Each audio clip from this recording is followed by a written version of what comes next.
Hello दोस्तों, कैसे हो आप? आई होप सभी अच्छे होंगे और आपकी दिल्ली पुलिस की तैयारी भी अच्छे से चल रही होगी। आज मैं आपके लिए लेकर आया हूँ टॉप 10 मैथ क्वेश्चंस जो आगे आने वाले दिल्ली पुलिस एग्जाम के अंदर, वो टॉप 10 क्वेश्चन लेके आया हूँ। तो चलिए शुरू करते हैं। हमारा आज का पहला क्वेश्चन है कि एक वृत्ताकार बगीचे का व्यास दे रखा है हमें कि 140 मीटर है और इसका क्षेत्रफल एक आयताकार मैदान के बराबर है। ठीक है। और उसकी जो भुजाएं हैं आयताकार की, उसका अनुपात दे रखा है 11:7। तो हमें बताना है कि आयताकार जो मैदान का परिमाप क्या होगा। तो एक वर्ताकार बगीचा दिया हुआ है और उसका व्यास टोटल दिया हुआ है 140 मीटर। तो इसकी जो त्रिज्या आर कितनी हो जाएगी? 70 मीटर। ठीक है। इसकी आर हो जाएगी 70 मीटर। तो अब हमें क्या निकालना है कि इसका क्षेत्रफल निकालना है। इसका क्षेत्रफल किसके बराबर है? एक आयताकार बगीचा है उसके बराबर है। तो इसका क्षेत्रफल निकालने का सूत्र होता है पाई आर स्क्वायर, यानी 22/7 इंटू आर कितनी 70 और 70। इसको काट देंगे, ये आ जाएगा 15400 मीटर स्क्वायर। ये आ गया किसका क्षेत्रफल? वृत्त का क्षेत्रफल। अब ये वृत्त का क्षेत्रफल आ गया, ये बराबर है किसके? एक आयत के क्षेत्रफल के बराबर। अब इसके जो भुजाएं दे रखी हैं वो दे रखी है हमें 11:7। तो मान लेते हैं लंबाई और चौड़ाई। तो लंबाई मान लेते हैं 11 दे रखी है और 7 अनुपात में दे रखी है, तो x लगा लेते हैं 11x और 7x। अच्छा, इनका जो क्षेत्रफल होता है वो होता है लंबाई गुना चौड़ाई। आयत का क्षेत्रफल का सूत्र क्या होता है? लंबाई गुना चौड़ाई। तो इसका मतलब हो गया 11x इंटू 7x किसके बराबर में रख देंगे? जो हमारा क्षेत्रफल है उसके बराबर में रख देंगे।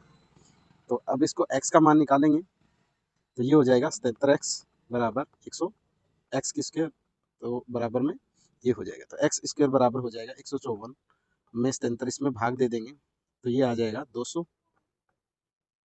तो ये स्क्वायर है, इधर जाके किस में हो जाएगा? रूट में। ठीक है। तो x का मान आ गया, तो 200 का रूट क्या लिखेंगे? 10√2। कैसे लिखा? देखो, 200 को हम लिख सकते हैं 100 × 2। ठीक है। 2 को अंदर ले लेंगे, 100 का रूट कितना होता है? 10। 10 को बाहर ले लेंगे, तो 10 रूट कितना आ गया? 2। तो x का मान 10√2 आ गया, तो इसका मतलब हो गया लंबाई कितनी हो गई? इसको गुणा करेंगे तो ये हो जाएगी 110√2 और चौड़ाई कितनी हो जाएगी? 70√2। अब हमें इसका परिमाप ज्ञात करना है, तो परिमाप का सूत्र होता है 2 गुणा लंबाई प्लस चौड़ाई। 2 गुणा लंबाई कितनी है? 110√2 प्लस 70, चौड़ाई 70√2। इनको जोड़ेंगे 110 और 70 180, और 180 को 2 से गुना करेंगे तो 360√2। तो ऑप्शन हमारा ए सही हो जाएगा। चलिए नेक्स्ट क्वेश्चन है हमारा। दूसरा क्वेश्चन है कि x की आय y से 80% अधिक है। तो y से है तो y की मान लेते हैं 100। तो x की कितनी है? 80% अधिक का मतलब 180 हो गई। और ये बोल रहा है कि z की आय x और y की कुल आय से 60 है। तो x और y की कुल आय कितनी है इनकी टोटल? 280। तो इसका कितना परसेंट? 60%। वो किसकी आय निकल के आ जाएगी? z की आय।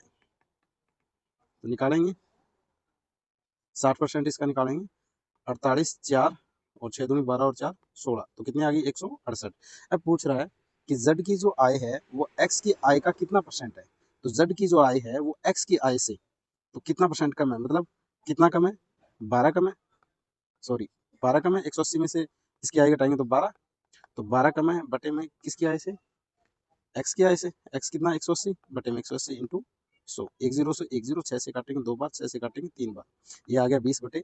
20/3 का मतलब 6.67, यानी दशमलव के बाद में एक ही लेना है, तो 6.7। ऑप्शन नंबर 4 हमारा सही है। चलो नेक्स्ट क्वेश्चन है हमारा कि एक डीलर अंकित मूल्य पर 20% की छूट देकर एक वस्तु को बेचता है और 25% का क्या करता है? लाभ कमाता है। यदि वस्तु के क्रय मूल्य में 10% की वृद्धि हो जाती है, यानी की जाती है, तो पहले जितना लाभ अर्जित करने के लिए समान अंकित मूल्य समान रखना है और कितने परसेंट की छूट देनी चाहिए। तो देखो, तो हम मान लेते हैं कि हमारा जो क्रय मूल्य है वो 100 रुपये।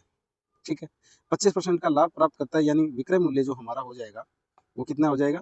125। अब इस पर कितने परसेंट की छूट देकर ये 125 बना है? तो यानी अंकित मूल्य हम निकाल लेंगे, कितने परसेंट की छूट दी थी इस पे? 20% की। तो अंकित मूल्य वापस निकालेंगे तो 100/80। ठीक है। तो ये हमारा आ जाएगा,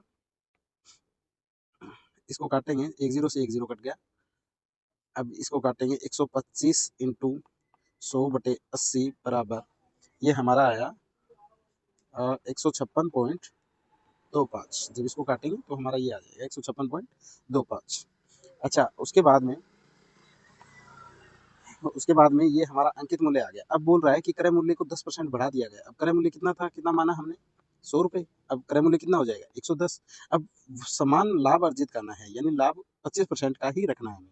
तो जब 25% का रखेंगे तो 125/100 बराबर में कितना आएगा, एक जीरो से एक जीरो कट कर लेंगे।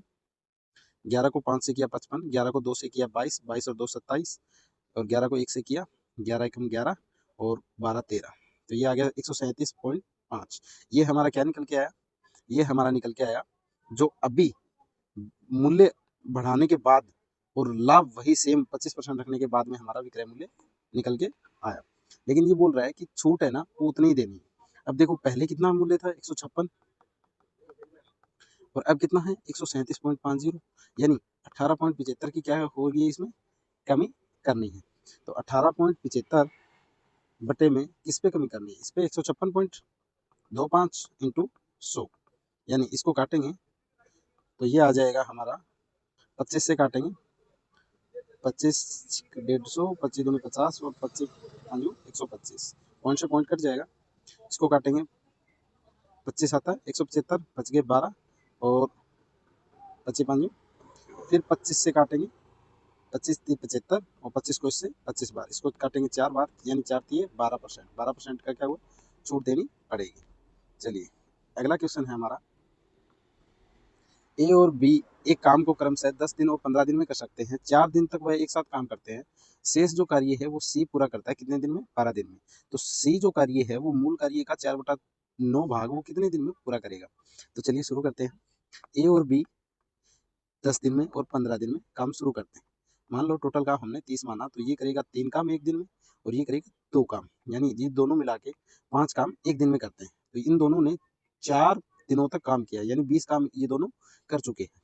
कितना बचा काम, अब 20 काम कर चुके हैं, टोटल कितना था 30। तो ये हो गया 10 काम बच गया। अब ये 10 काम सी अकेला कितने दिन में करेगा, 12 दिन में। जब ये काम सी अकेला 12 दिन में करेगा तो एक दिन में कितना करेगा, 10/12, यानी आप बोलोगे सर 5/6 काम, यानी 5/6 काम कितने दिन में करेगा, एक दिन में करेगा। अब सवाल पूछा है कि 4/9 भाग, तो काम कितना था 30, 30 का 4/9 भाग करना है, किसको करना है, सी को करना है। तो सी एक दिन में कितना करता है, 5/6, यानी इसका उल्टा हो जाएगा 6/5। 3 से काटेंगे 3, 10, 3 से काटेंगे 2 बार, इसको काटेंगे 2 बार, 4 दूनी 8 दूनी 16, कितने दिन में कर देगा, 16 दिन में। सी अकेला काम, ऑप्शन नंबर 4 सही है। चलो 5वां क्वेश्चन है हमारा कि 5 दोस्तों का औसत मासिक वेतन दे रखा है कि 62,000 है। 5 दोस्तों में से एक का प्रमोशन हो गया और वेतन में वृद्धि हो गई, तो उनका जो नया वेतन एवरेज है वो कितना हो गया, 64,250। तो जो जिसकी एवरेज वृद्धि हुई है उसका मासिक वेतन बताना है कि कितने की वृद्धि हुई है।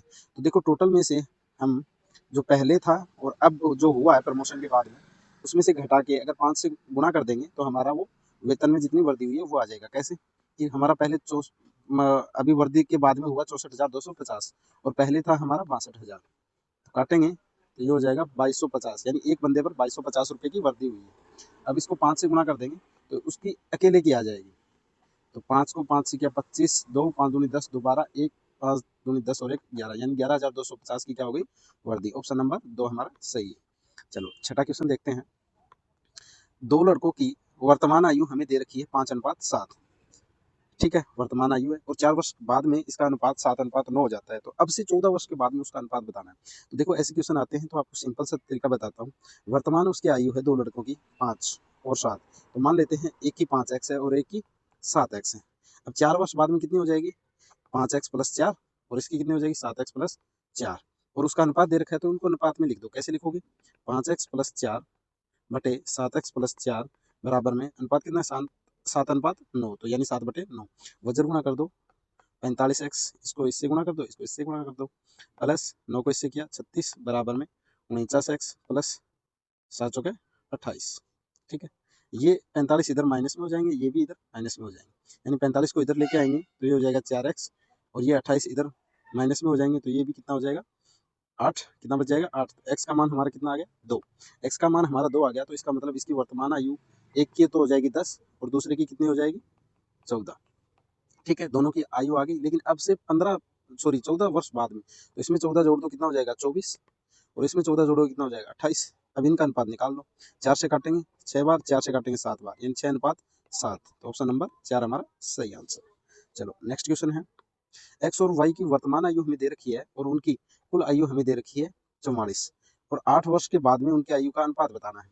तो पहले उनकी आयु निकाल लेते हैं, एक की 6 और एक्स मान लेते हैं और दूसरे की 5x मान लेते हैं। उनकी कुल कुल उम्र पूछी बताई गई है, तो कुल उम्र यानी जोड़ देंगे, यानी कितना x हो गया 11x, किसके बराबर है 44 की, तो x बराबर 11 इसमें भाग में चला जाएगा, तो कितना आ गया 4, तो x का मान 4 आ गया, तो इसका मतलब हो गया, तो इसकी आयु कितनी हो गई 24, और इसकी आयु कितनी हो गई 4 से गुना कर देंगे, यानी कितनी हो जाएगी 20। अब बोल रहा है कि 8 वर्ष बाद में, तो 8 वर्ष बाद में इसकी कितनी हो जाएगी 32, और इसकी कितनी हो जाएगी 28। इसका अनुपात निकालना है, तो काटेंगे 8 को काटेंगे 4 से काट देंगे, और ये 4 से काटेंगे 7 बार, 7 चौका 28, तो इसका अनुपात कितना आ गया 8:7, यानी ऑप्शन नंबर 4 हमारा सही आंसर। चलो अगला क्वेश्चन है हमारा कि एक वस्तु को 50% के लाभ पर बेचा जाता है, यदि क्रय मूल्य दोगुना हो जाता है तो विक्रय मूल्य आधा हो जाता है, तो लाभ बताना है कि लाभों की कहानी। मान लेते हैं कि 100 रुपए की कोई चीज़ है, ये क्रय मूल्य है, ठीक है, और 50% लाभ पे बेचते हैं, यानी इसको 50% लाभ पे बेचेंगे, यानी 150 रुपए की वो चीज़ बेचेंगे। अब बोल रहा है कि क्रय मूल्य दोगुना, यानी पहले 100 में था, अब कितना हो गया 200 रुपये हो गया, और विक्रय मूल्य आधे का मतलब 75 रुपये विक्रय मूल्य। तो पता है कोई चीज़ 200 की खरीद कर 75 की बेचेगा तो हानि होगी, कितने की हानि हुई है 125, और किस पर होती है क्रय मूल्य, क्रय मूल्य कितना है 200, और इंटू 100 परसेंटेज निकालने के लिए अब काटेंगे तो कितना आ जाएगा 62.5, क्या हो गया लॉस हो गया, हानि हो गई हमें, ठीक है, तो ऑप्शन नंबर 1 हमारा सही है। चलो 9th क्वेश्चन है हमारा, एक आयत की लंबाई और चौड़ाई का बीच का अंतर दे रखा है, यदि इसका परिमाप 206 है तो क्षेत्रफल बताना है। तो देखो कैसे करना है सिंपल सा तरीका है कि अंतर दे रखा है हमें, तो मान लेते हैं x और y, x और y क्या है, x लंबाई मान लेते हैं और चौड़ाई मान लेते हैं y, तो उसका अंतर दे रखा है कितना 23। अब परिमाप परिमाप ऐसे ही तो निकलता है 2 गुना लंबाई प्लस चौड़ाई, लंबाई और चौड़ाई क्या माना है x और y माना है, कितना 206, तो x प्लस वाई बराबर में ये 2 गुणा में इधर जाके भाग में हो जाएगा, यानी 103 हो जाएगा।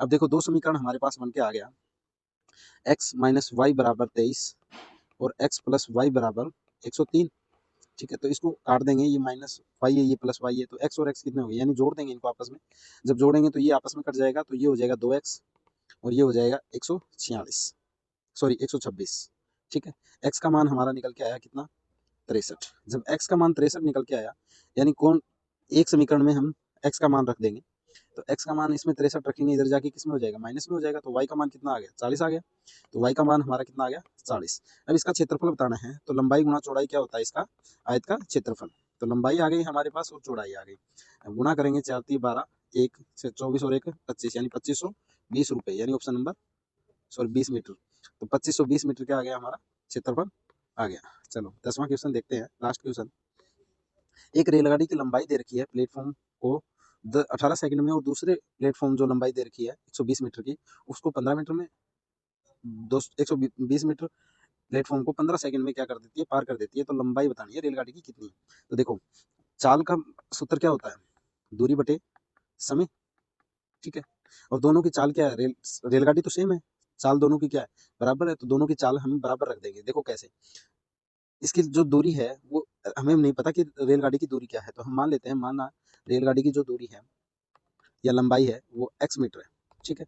अब प्लेटफॉर्म की जोड़ के साथ में यानी 150 प्लस x, ये टोटल दूरी आ गई बटे में समय, समय कितना 18 सेकंड का, ये चाल आ गई। अब उसी प्रकार दूसरे में निकाल देते हैं, दूसरे में 120 मीटर क्या है दूसरा प्लेटफॉर्म है, और प्लस में x हमने क्या माना लंबाई गाड़ी की, और बटे में 15, ठीक है, तो ये दोनों क्या है चाल बराबर है, तो दोनों को बराबर रख देंगे, यानी 150 प्लस x बटे में 18 बराबर 120 प्लस x बटे 15, ठीक है। तो चलो क्वेश्चन करते हैं, ये नीचे काट देंगे 3 से, 3 को 6 से काट दिया, 3 को 5 से काट दिया, और वज्र गुणा कर देंगे, वज्र गुणा करेंगे तो 15 यानी 750 प्लस 5x बराबर 720 प्लस 6x, ये x इधर माइनस में चला जाएगा, ये भी इधर माइनस में, यानी x का मान कितना आ गया 30, यानी 720 में से 750 घटाएंगे तो कितना आ जाएगा 30 आ जाएगा, और 6x में से 5x घटाएंगे तो x बचे, यानी x बराबर कितना आ गया 30। अब x बराबर 30 आ गया, तो हमने x क्या माना था गाड़ी की लंबाई मानी थी, यानी ऑप्शन नंबर 2 हमारा सही है। चलो अब आगे ऐसे वीडियो देखते रहिए और चैनल को सब्सक्राइब कीजिए, लाइक कीजिए और शेयर करना ना भूलें।